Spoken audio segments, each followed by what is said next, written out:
Alors, aujourd'hui, j'aimerais vous présenter comment détourner une femme, mais d'abord, je vais vous présenter un petit livre fort pratique pour ceux qui aiment la poésie et qu'il est pratique d'avoir chez soi. Il en existe aussi sur Internet, c'est des dictionnaires de rimes.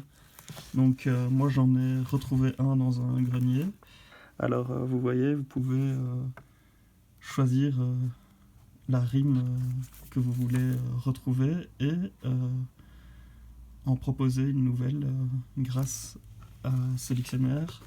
Euh, c'est toujours pratique d'avoir ce genre de choses quand on fait de la poésie. Par ailleurs, c'est aussi pratique d'avoir des dictionnaires de synonymes, etc. J'aime bien celui-ci parce qu'il est assez joli, mais ça se trouve aussi sur Internet. Alors, pour ce qui est de la fable, j'en avais déjà détourné une, et du coup, je vais un peu vous en parler. J'avais détourné la cigale et la fourmi. Alors, il ne faut pas craindre de détourner des, des fables qui paraissent des monuments de la langue française, notamment parce que ici, Jean de La Fontaine s'est déjà inspiré d'autres matériaux. Alors, j'ai sélectionné notamment Ésope. Donc, vous pouvez voir ici la fable. Ésope qui est un auteur antique. Et sinon, il y a aussi une version ici que j'ai retrouvée dans la Bible. Donc, c'est deux versions sur lesquelles La Fontaine s'est probablement inspiré. Alors, qu'est-ce que je fais moi pour détourner une fable? Je la reprends déjà, je prends ici celle de La Fontaine. Et je sélectionne tout d'abord la, la morale. Donc je vais reprendre la morale qui est ici, donc à la fin. Vous chantiez, j'en suis fort aise. Eh bien, dansez maintenant. Ce qui veut dire que c'est une ode ici au travail.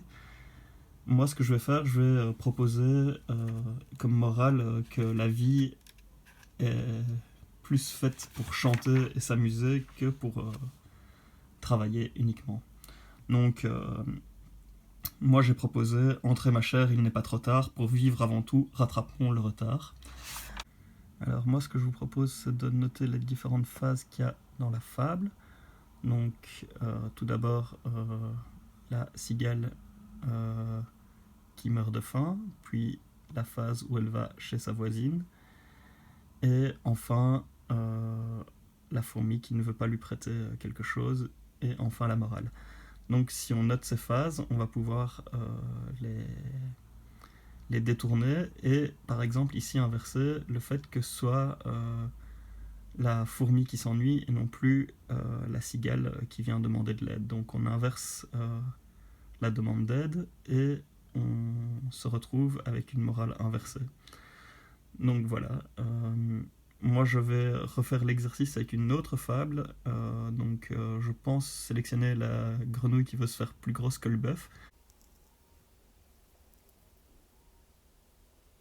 Alors, pour la grenouille qui se veut plus grosse que le bœuf, la fin indique comme morale qu'il ne faut pas trop bousculer l'ordre établi et que on veut toujours se faire plus grand que ce qu'on est.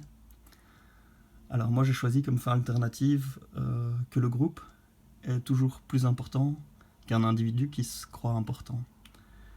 L'individu qui se croit important ici c'est le bœuf, et le groupe ce seront des grenouilles. Donc voilà comment je l'ai détourné, je vous la lis. Un bœuf voulait, il croyait cela normal, être le plus fort du règne animal. Face à la grenouille qui semblait chétive, le bovidé de se croire le plus fort ne se prive. Il bombe le torse, la grenouille inspire tant. Elle se gonfle, le bœuf se croit toujours important. Il est si sûr de lui, le torse bombé, qu'il en oublierait presque de respirer. La grenouille coasse si fort en ayant pris tant d'air, que ses comparses toutes rappliquèrent. Le bœuf fut fort seul face à la populace. De son orgueil, on ne vit plus trace. Enfin, mieux vaut être petit mais bien entouré, que trop important, qu'on oublie que, comme tous, il nous faut respirer.